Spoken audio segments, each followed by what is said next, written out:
So I am delighted to be asked to give a webinar, my first webinar ever, and I was asked by William Jackson, and I thank him very much, and thank everyone at Textbook Check for being interested in my work.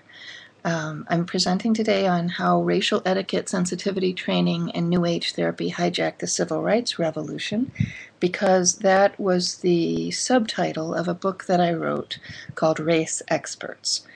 I published this book in 2001 with Norton, and then that was in hardback, and then there was a follow-up paperback after that published by Rowman and Littlefield Publishers. So here we go. First of all, I would like to dedicate this presentation to my delightful and wonderful graduate student colleagues and friends in history at Syracuse University. So if any of you are listening, please consider this a personal dedication to you. And of course, William Jackson is one of those. Okay, so the research question for this book project was this. I had grown up in this country, and as a girl I marched in civil rights marches and lived through that great era of promise for this nation. Yet after the civil rights movement, I was also coming of age now and realizing that this country had tremendous problems over race still, and I think to some extent it still does, although there has been great progress. So I was wondering why there were still so many anxieties and tensions over race in the period of integration.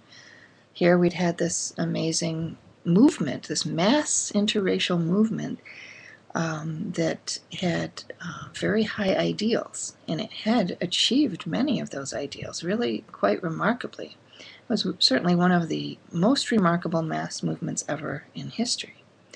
So why would there still be problems over race afterward? And this is the question that drove my project.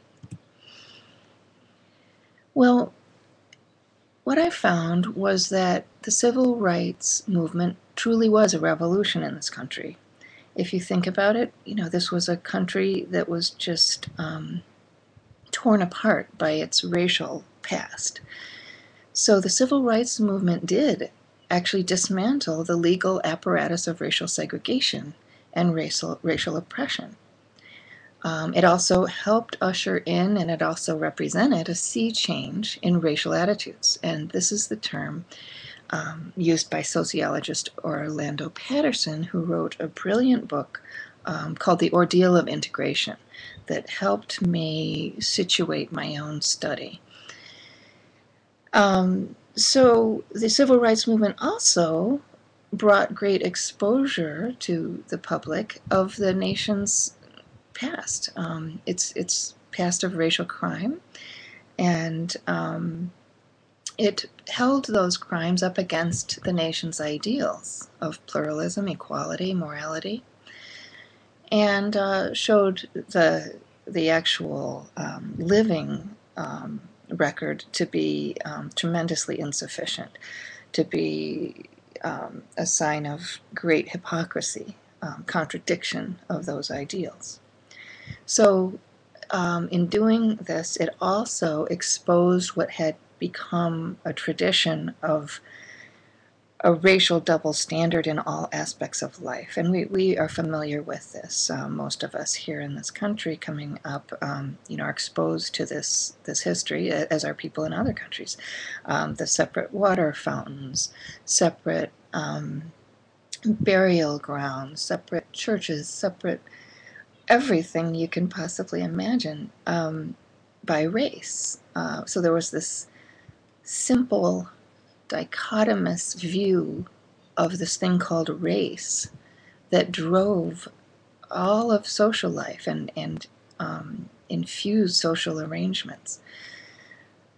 This often manifested itself in relations between people and social relations. And so there was this elaborate racial etiquette based on a double standard, where Black Americans had to behave one way and white Americans could behave another way. And this wasn't just an idle matter of some Emily Post style etiquette.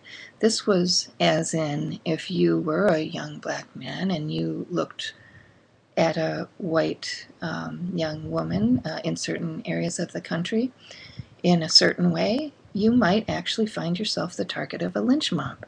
So this was really a matter of life and death, this double standard of racial etiquette. But the Civil Rights Revolution tore all that down and exposed it to be wrong, morally reprehensible, a violation of everything the country claimed to stand for, and instead it put a universal standard of conduct at the center of American social life. Now, those were the things that civil rights achieved, those things and many more. But there was actually an additional promise or set of promises of the civil rights movement. The movement was not narrow-minded. It was hardly narrowly focused even on civil rights for blacks.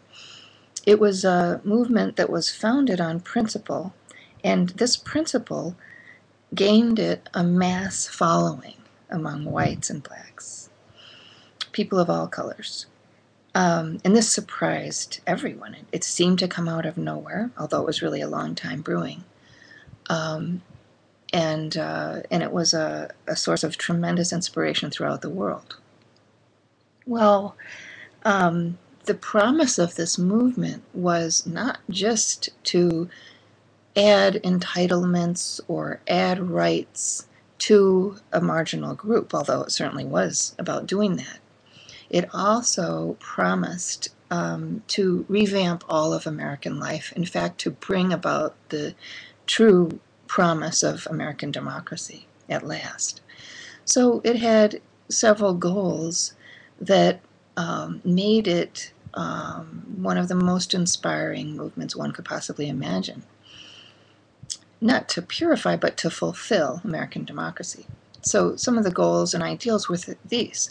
The idea that one could have a democratic nation capable of transcending racial, religious, and other cleavages. It promised to revive American civic culture in general, which had become really a shrunken entity by the mid-20th century because of the rise of social science experts and government experts of all kinds. So there had been less and less grassroots participation in democratic life and more centralized, governmental, sort of top-down solutions to problems. And this movement really inspired many of the movements that came after, such as the student movement, because of its ideal of democratic grassroots participation, the involvement of the people in the operation of this country. It also promised to bring about a truly humane social order. This was what it was all about. One of the terms used by the student arm of the civil rights movement, the Student Nonviolent Coordinating Committee early in the 1960s, SNCC, was the beloved community. And the idea, this was a very deeply religious ideal, and the idea here was that the means and the ends had to be one and the same.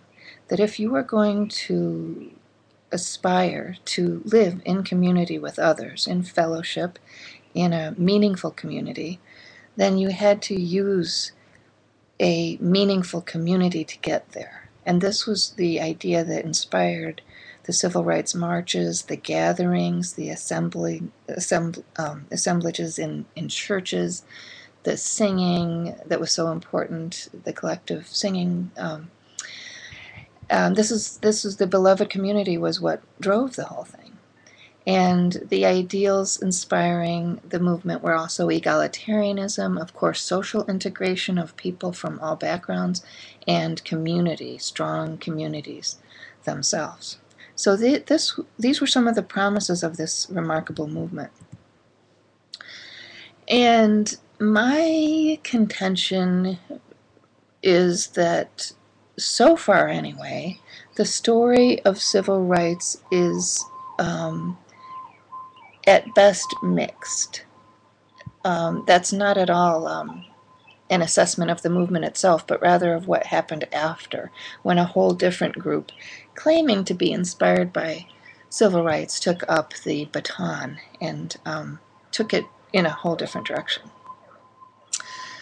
I discovered a central irony as I did the research for this book, and that was that here, while the civil rights movement had attacked this racial double standard I spoke of before, that governed all of social life under white supremacy, under integration, a new racial double standard took hold.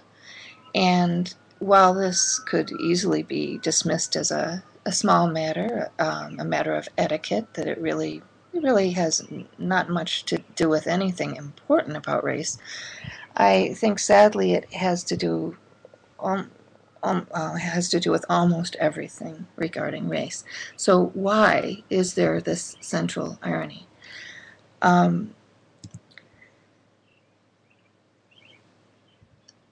I think that what I came to understand in reading through all of the diversity training materials and the slew of what would you call them? I guess etiquette books about race, how people should behave, and the novels and children's books, the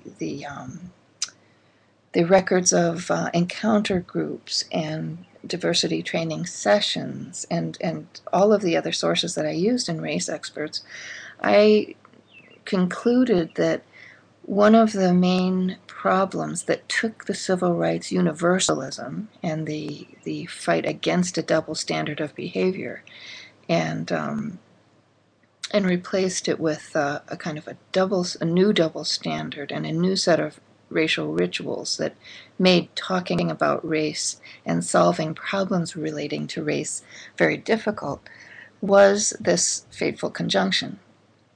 These were two different historical developments, and they came together really starting in the mid-1960s and then continuing after that, really up until the current day, although I think we might be at the end of this period, but that could be wishful thinking.